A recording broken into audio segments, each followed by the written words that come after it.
Hi everyone, I'm Hayden, and I'm finally back with a new video. Today I will be taking a look at the Transformers Legacy United G1 Universe Optimus Prime. This figure is a remake of the original G1 Optimus Prime toy to celebrate the 40th anniversary of the Transformers. Remember, around the time this figure was released, the Missing Link Optimus Prime was also coming out, and Hasbro also announced a reissue of the original Optimus Prime toy. There was a lot of the OG Prime going around, and this was really the only one I could afford. Let's start with the look of the figure. His proportions are a bit different from the original toy.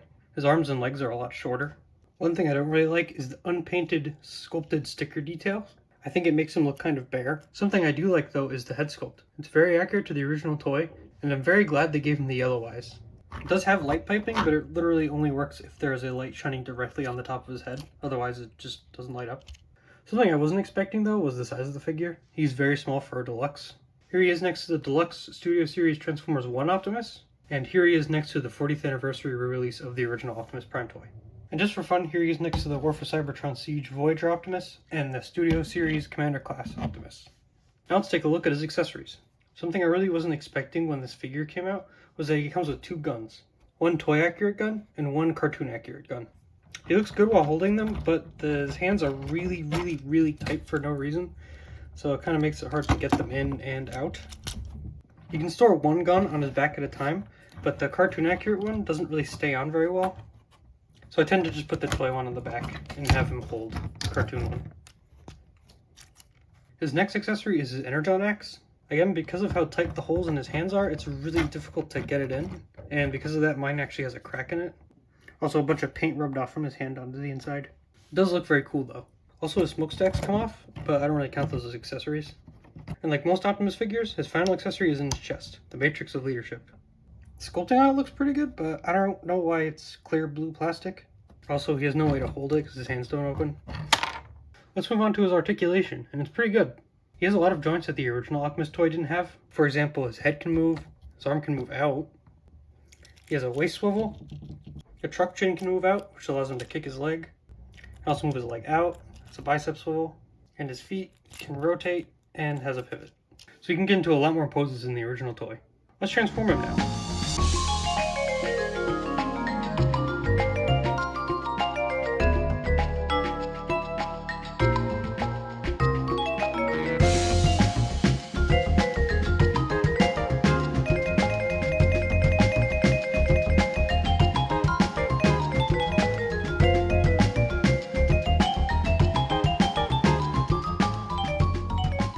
Transformation is very simple.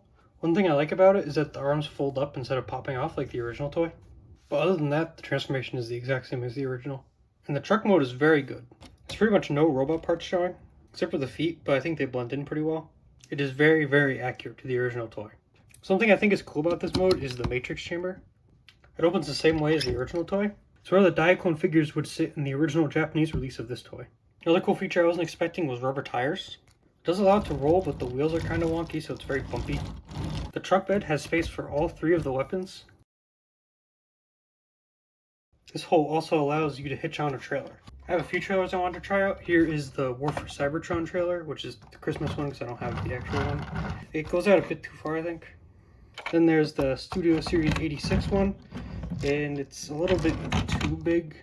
Something I just found out is that it works with the original, which is very cool. For our final comparison, here he is next to the Siege one and the Studio Series one. So overall, I really like this toy. The novelty of having a toy-accurate G1 Optimus Prime that doesn't cost over $100 is very cool. Kind of makes me wish that Hasbro would do more G1 accurate toys like Missing Link, and not just toy color versions of existing toys.